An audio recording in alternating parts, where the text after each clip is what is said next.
Yo, what's going on guys? J Cloud here. Today we here to discuss and review Black Clover Chapter 305. And I'm just gonna say it now before we dive any further, but this chapter was fire. And if you've been following this channel for a long time, you will know that this chapter confirmed a certain theory, which we will talk about because this leads into the pattern of YUNO'S power-ups. And also this chapter had a little comedy involved in it because Langris said that the Golden Dawn is the strongest brigade in the Clover Kingdom. Yeah, what? Stop the cap. Stop the cap right now. Stop the cap. Yeah, anyways, if this is your first time here, be sure to subscribe, put notification bells on, and like goal for this video is over 2,000 likes. I appreciate it in advance. Now, let's talk about Black Clover Chapter 305, the Vice Captain of the Golden Dawn.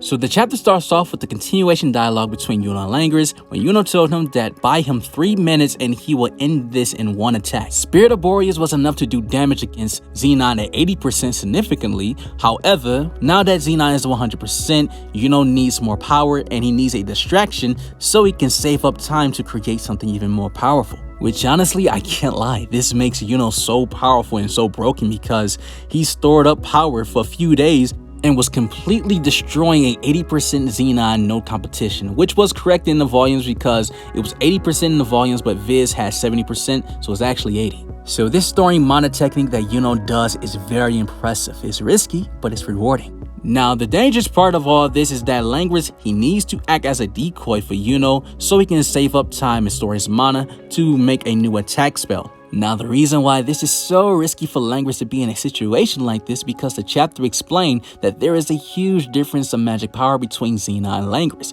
Even Langris himself feels as though this is an impossible task for him to be a decoy to stop Zenon. 3 minutes just to give Yuno time to do a finishing blow. However, Yuno gives him words of encouragement. He smiles and says that you are the strongest spatial mage user in the Clover Kingdom. You should be able to do this, right? You wouldn't go out there and lose like that, would you? I'm fully aware of your abilities. Yuno is fully confident in Langris' power, and he knows the extent to his abilities because they fought before, and not only that, they're on the same squad, so he sees them all the time. Yuno is putting confidence in his comrades like a leader should do. Now, it is explained to us inside of Zenon's spatial domination, most people cannot use their magic whatsoever. The only ones who can is people that can match his same level of magic power, those who are loved by mana just like Yuno. But also, there's a caveat for it. Spatial magic users can use their magic power inside of Zenon's spatial domination, but that's only achieved by a spatial magic user that can use Mana Zone. And we see at this chapter, Langris has finally achieved the levels of Mana Zone, and man, this looks really awesome. However, this is something we saw before. Of course, not to this degree, but we saw Langris' dad actually do this before, making a spatial bubble around him. However, it was so weak, it was completely destroyed, so it shows you that it wasn't Mana Zone. But looking back at this could have been a little small Easter egg or some little foreshadowing to what the power that Langris was going to achieve, but on a higher degree. But we're still waiting on our boy Finral. Now, we see a display of how this spell actually works, and I gotta say that this is an amazing defense spell because for him to be able to tank and block Zenon Bones at 100%, man, he might put Kaiser out of business when he grows up. Like, Kaiser, you're already old and out of his prime, but this is the new generation ultimate defense for the Clover Kingdom. Like, Langris about to take his spot, so you gotta move aside, old man. It's time. Kaiser, you're still an OG though. No hard feelings. Now, as you can see, even though Langris created his own space inside of Zenon's spatial domination, you see the clear difference. It's still small. Even though Langris' spell is very impressive in his Mana Zone, but Zenon is showing Langris like, yo, it's levels to this. Because in this chapter, his reaction was just like, oh, okay. Like, he really doesn't care that much. But I love this though, because it shows that there's a lot more growing room for Langris. He's not in his prime yet like Zenon. He's still young, so he has time. And when Yuno saw his spell, he even made some side jokes about it like, wow, you actually did it. I'm impressed. And Langris just laughs it off like, yeah, whatever, you're awful.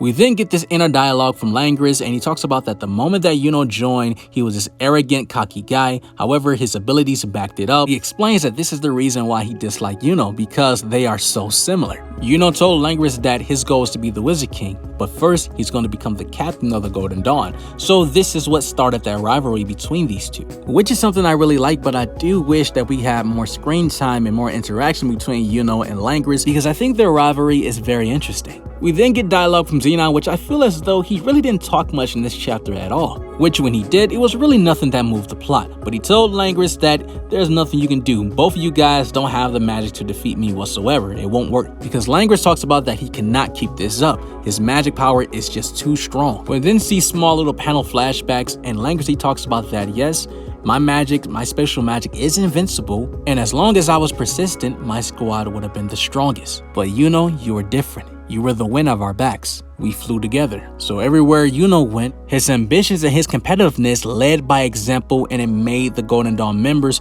want to strive to become more like Yuno as well, in their way to become strong magic knights. Langris goes on to say that it's frustrating, but I have to admit that you are the vice captain of the Golden Dawn.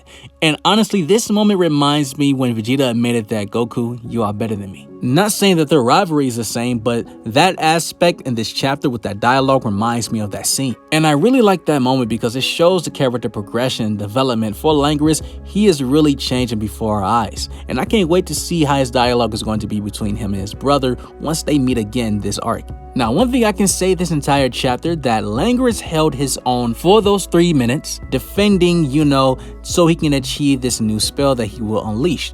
But Zenon eventually got through to him. Zenon is showing that yes, this spell is impressive, but since I am stronger than you, it's not gonna work for too long. Because in the world of Black Clover, no matter how creative your spells are, you're still at a disadvantage against somebody who has more mana, unless you have a soul chain like Magna that can even the playing field. But we see Langris and he refused to give up. He's still charging in. He's ready to go all out. He's risking his life for Yuno, and he does not care how strong Zenon is. He refused to give up, saying that we are the strongest Magic Knight Brigade. We are the Golden Dawn, which you already know that's the Black Bulls. I'm sorry.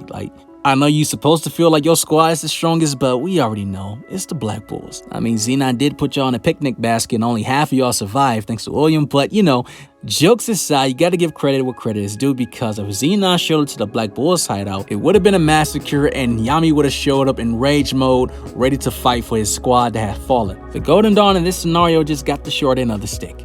But we see how this chapter ends. It gives Yuno enough time to create Spirit of Eurus, which is something that I predicted in a video. If you have missed it, I broke down all the Greek mythology of the wind gods that matches up with Yuno's power. And in that video, I theorized that Spirit of Eurus will be achieved and unlocked in the autumn, and that it will be a bow and arrow. But I thought that it would happen in the autumn in the story. However, it happened in the autumn in real life. So the timing was perfect either way. So now we have the spirit of Zephyr, which in Greek mythology, his name is Zephyrius, which is the west wind god, who is the god of spring. And then we have spirit of Boreas, based off the north wind god of winter. Now we have the spirit of Eurus, the east wind god, which represents the autumn. And now we're waiting for the spirit of Notus, which is the god of the summer, who is the south wind. So as you can see, Tabata is referencing Yuno's power-up with his spirit magic based off the 4 wind Greek gods, which I believe that there can be more because there are more than just 4 Greek wind gods. So if you guys missed that video of me breaking down Yuno's Greek god mythology power-ups, which is a pattern within the series, then you guys should go check it out. Just like you should go check out that subscribe button with notification bells on to see more Black Clover content from me right into your YouTube feed. You guys have an awesome life. Take care of yourselves. Stay blessed, and I'm out.